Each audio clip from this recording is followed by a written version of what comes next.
आज से आप लोगों के ओ लेवल प्रैक्टिकल एग्ज़ाम शुरू हो चुके हैं। तो आज 13 सितंबर को M1, M2, M3 और M4 के प्रैक्टिकल एग्ज़ाम में जो क्वेश्चंस पूछे गए हैं वो मैं आपके साथ में डिस्कस करने वाला हूं। और मैंने आप लोगों को इसकी इन्फॉर्मेशन कुछ टाइम पहले ही अपने टेलीग्राम पे प्रोवाइड कर दी थी कि आज प्रैक्टिकल एग्ज़ाम में जो क्वेश्चन पूछे गए हैं उनका वीडियो 7:30 के आसपास आने वाला है। सर क्या प्रैक्टिकल एग्जाम में सभी के क्वेश्चन सेम थे या अलग अलग? तो आंसर है ऑल इंडिया में सभी के क्वेश्चन सेम थे। अगली क्वेरी, सर क्या आज के एग्जाम में न्यू क्वेश्चन आए थे? जी हाँ, आपके एग्जाम में न्यू क्वेश्चन भी आए थे, एक दो, बट अधिकतर जो क्वेश्चंस थे वो आपके प्रीवियस ईयर और असाइनमेंट क्वेश्चन सही आए थे। अगर आपने कॉन्सेप्ट के साथ में क्वेश्चन सॉल्व किए थे तो आपका बड़ा अच्छा पेपर गया होगा। काफ़ी छात्रों के पॉजिटिव और अच्छे फीडबैक आए हैं और मैंने आपके इसके बारे में अनेक वीडियो में प्रोवाइड कराया था, बोला था। सर M1, M2, M3 और M4 में आज सबसे हार्ड एग्ज़ाम किसका था? तो आंसर है सबसे हार्ड M4 R5 का प्रैक्टिकल एग्जाम था। बाकी सभी मॉडरेट लेवल के थे और अधिकतर प्रीवियस ईयर और असाइनमेंट क्वेश्चन थे। तो आइए जानते हैं कि कौन कौन से क्वेश्चन पूछे गए थे और ताकि आप लोगों को यहाँ से आइडिया लग सके। शुरुआत कर लेते हैं हम लोग M1 R5 से। तो सबसे पहला क्वेश्चन पूछा गया था, डिट्टो आपके एग्जाम में सेम आया था, कि जो ये आपको टेबल दी गई है, ये टेबल, ये डेटा आपको कैल्क में फीड करना है। फीड करने के बाद इन चार ऑप्शंस को इंप्लीमेंट करना है, इन चार टास्क को अप्लाई करना है। आप में से कुछ ज्ञानी लोग बोल रहे थे कि सर आप लेंथी क्वेश्चन करा रहे हो, लेंथी क्वेश्चन नहीं आएंगे। तो मैंने आपसे चिल्ला कर कहा था ये निलिट है, कहता कुछ और है करता कुछ और है, और आपके एग्जाम में आज काफ़ी मात्रा में लेंथी क्वेश्चन पूछे गए हैं। ठीक है, तो यहाँ पर क्या करना था, ये डेटा बनाना था, डेटा फीड करना था। फीड करने के बाद कंडीशनल फॉर्मेटिंग का यूज़ करके आपको इन तीन ऑप्शंस को इंप्लीमेंट करना था। सबसे पहले उन एम्प्लॉयज़ को हाईलाइट करना था जिनकी सैलरी 15,000 से कम है, उनको हाईलाइट करना था जो पार्ट टाइम जॉब करते हैं बट उनका जो प्राइस है, जो उनका रेट है वो 700 से ज़्यादा है, उनको हाईलाइट करिए जिनका एरियर 1600 से 1800 के बीच में है। तो ये आप लोगों का क्वेश्चन था कैल्क से। अगला क्वेश्चन था जो कि आपका इम्प्रेस से था, जिसमें क्या करना था, draw a figure like this using smart art option, add some text in the figure. ठीक है, insert date and time and symbol. Date option की सहायता से डेट और टाइम को इंसर्ट करना है, साथ ही साथ सिंबल का यूज करके सिंबल को इंसर्ट करना है। यूजिंग वर्ड आर्ट की सहायता से आपको राइट करना था थैंक यू, और जो इसका स्टाइल है वो आपको करना था अपनी इच्छा के अनुसार, और जो इसका फॉन्ट साइज वो करना था 20 पॉइंट। तो ये आप लोगों को करना था इम्प्रेस की स्लाइड्स में। अगला क्वेश्चन जो कि है इस प्रकार से, जिसमें क्या करना था, ये पैराग्राफ दिया गया था और इस पैराग्राफ में कुछ फॉर्मेटिंग करनी थी। फॉर्मेटिंग क्या थी, देखिए कुछ रीजन की वजह से मैं आप लोगों को सेम क्वेश्चन प्रोवाइड नहीं कर सकता हूं, मैंने इसमें हल्का सा चेंज कर दिया है ताकि इसमें कोई प्रॉब्लम ना हो। तो करना क्या था, आप लोगों को ये पैराग्राफ टाइप करना था। टाइप करने के बाद इस पैराग्राफ को 4 पैराग्राफ में डिवाइड करना था। इसमें फॉर्मेटिंग करनी थी। फॉर्मेटिंग करने के बाद मार्जिन सेट करना था और यहाँ पर टॉप से मार्जिन सेट करना था, गैप सेट करना था। ये छोटे छोटे इसमें टास्क करने थे।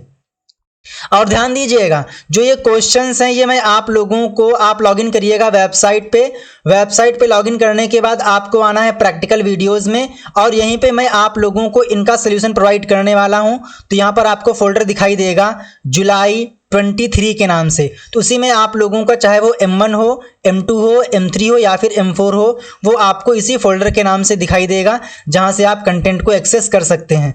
बाकी जो PDFs हैं वो आपको प्रैक्टिकल PDF इस सेक्शन में दिखाई देंगी, आप यहां पर क्लिक करके एक्सेस कर लीजिएगा। ठीक है, चलिए अगला आता है M2 R5। तो M2 R5 में क्या करना था, आपको ऐसी टेबल क्रिएट करनी थी और ये भी प्रीवियस ईयर में पूछा गया क्वेश्चन है, जिसमें क्या करना था, ये टेबल क्रिएट करनी थी। यहाँ पर कॉल स्पैन और यहाँ पर आपका कॉल स्पैन और रो स्पैन दोनों था, और यहाँ पर रो स्पैन था। तो यहाँ पर ये टेबल क्रिएट करनी थी और ये 40 मार्क्स का क्वेश्चन था।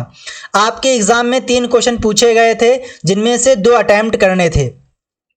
अगला क्या था, create a web page with text field such as name, email ID, phone number, password, submit button, और अप्लाई करना था ईमेल आईडी, फोन नंबर और पासवर्ड पे फॉर्म वैलिडेशन। ठीक है, तो ये आप लोगों का 40 मार्क्स का क्वेश्चन था। अगला क्वेश्चन था, right a HTML code for demonstrate inline internal and external CSS। एक सिंपल सा कोड लिखना था जिसमें इनलाइन, इंटरनल और एक्सटर्नल CSS को इम्प्लीमेंट करना था। ये भी आपका 40 मार्क्स का क्वेश्चन था। आई होप कि आप लोगों ने वीडियो को लाइक कर दिया होगा। जिन छात्रों ने क्वेश्चन को सेंड किया है उनको न्यू आइडियाज YT की तरफ से बहुत बहुत धन्यवाद। और अगर आपका एग्जाम आने वाले दिनों में है तो आपके एग्जाम में जो भी क्वेश्चंस आए आप मेरे को इस व्हाट्सएप नंबर पे कांटेक्ट कर दीजिएगा। अगर आप चाहते हो कि जो लेटेस्ट अपडेट है वो आपको सबसे पहले मिल सके तो आप हमसे व्हाट्सएप पे कनेक्ट हो सकते हैं 7607418817। इस नंबर पे आप मुझे टाइप करके सेंड कर दीजिए कनेक्ट, तो मैं आपको व्हाट्सएप पे कनेक्ट कर लूँगा और जो लेटेस्ट अपडेट है वो आपको सबसे पहले व्हाट्सएप पे मिलेगी। दिन मिलती है टेलीग्राम पे, दिन मिलती है आपको यूट्यूब पे। पाइथन में पूछा गया था कि एक प्रोग्राम क्रिएट करना है जिसमें दो मैट्रिक्स को मल्टीप्लाई करना है लूप की सहायता से, यानी कि आपको यहाँ पर बिल्ट इन फंक्शन डॉट का यूज नहीं करना था। और ये दोनों ही क्वेश्चन मैंने आप लोगों को प्रोवाइड कर रखे हैं। और साथ ही साथ ये यहाँ पर एक्स्ट्रा है कि जो रिजल्ट आने वाला है उसको ट्रांसपोज करना था, यानी कि जो डेटा रो में है उसको करना था कॉलम में, ये करना था। अगला क्वेश्चन था कि आपको पहले n टर्म तक की फाइबोनाची सीरीज को प्रिंट करना था। नेक्स्ट प्रोग्राम था पहले सेशन में कि भैया पहले 7 प्राइम नंबर को प्रिंट करने का प्रोग्राम लिखिए, और अगले सेशन में पूछा गया था पहले 9 प्राइम नंबर को प्रिंट करने का प्रोग्राम लिखिए। तो ये भी काफ़ी इजी है। अगला क्वेश्चन, एक क्वेश्चन था आप लोगों का ग्रेड से रिलेटेड कि भैया अगर वैल्यू 0.09 से ज़्यादा है तो A ग्रेड, 0.8 से ज़्यादा है तो B ग्रेड, 0.7 से ज़्यादा है तो C ग्रेड, यानी कि इफ एल्स पर आधारित क्वेश्चन था। तो ये आप लोगों के पाइथन के क्वेश्चन थे। अगला आता है M4R5। तो सबसे पहला क्वेश्चन था कि आर्डिनो के साथ में DHT11 सेंसर और LCD को इंटरफेस करिए। DHT11 ने जो भी टेम्परेचर और आर्द्रता को मापा है उसे LCD में शो करने का प्रोग्राम क्रिएट करना था, और ये आप लोगों का प्रीवियस ईयर क्वेश्चन है।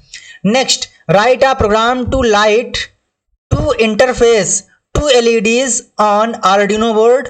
आर्डिनो बोर्ड में 2 LED को इंटरफेस करना था और दोनों LED को अल्टरनेटिव ग्लो करना था 1 सेकेंड के डिले पर। काफ़ी इजी क्वेश्चन है, ये भी आप लोगों का प्रीवियस ईयर में पूछा गया है। अगला क्वेश्चन है, program to display scrolling text NIELIT headquarter scrolling from left से राइट एंड देन राइट से लेफ्ट। एक प्रोग्राम क्रिएट करना था पाइथन में जिसमें क्या करना था, आप लोगों को यहाँ पर दिखाई दे रहा होगा कि एक जो टेक्स्ट है ये राइट साइड से निकल रहा है और लेफ्ट में जा रहा है। तो यही काम आपको करना था LCD पे। जो LCD होती है 16:2 की, उसमें आपको निलिट हेडक्वार्टर इसे स्क्रॉल करना था लेफ्ट से राइट, राइट से लेफ्ट। तो ये आप लोगों के क्वेश्चन थे जो कि आज के Python exam M1, M2, M3, M4 में पूछे गए थे। मैंने आप लोगों को अपने चैनल पर O लेवल की प्लेलिस्ट प्रोवाइड कर रखी है, तो आप उसको फॉलो कर लीजिएगा, आपको वहाँ से हेल्प मिलने वाली है। अगर आप चाहें तो आप हमारा O लेवल का पेड बैच ज्वाइन कर सकते हैं, जहाँ पे आपको कंप्लीट प्रीवियस ईयर के ओरिजिनल क्वेश्चन सोल्यूशन के साथ में, असाइनमेंट क्वेश्चन सोल्यूशन के साथ में और न्यू क्वेश्चंस, ये सभी आपको मिलता है हमारे पेड बैच में, जिसकी बहुत ही कम कॉस्ट है। जिसमें आप लोगों का पाइथन 83 रुपीज़ का, वेब डिज़ाइनिंग 82 रुपीज़ का, M4R5 84 रुपीज़ का मिलने वाला है। तो आप यहाँ पर आकर कोर्स में इनरोल कर सकते हो या फिर दिए गए व्हाट्सएप नंबर पर कॉन्टैक्ट कर सकते हो। जय हिंद, वंदे मातरम, थैंक यू।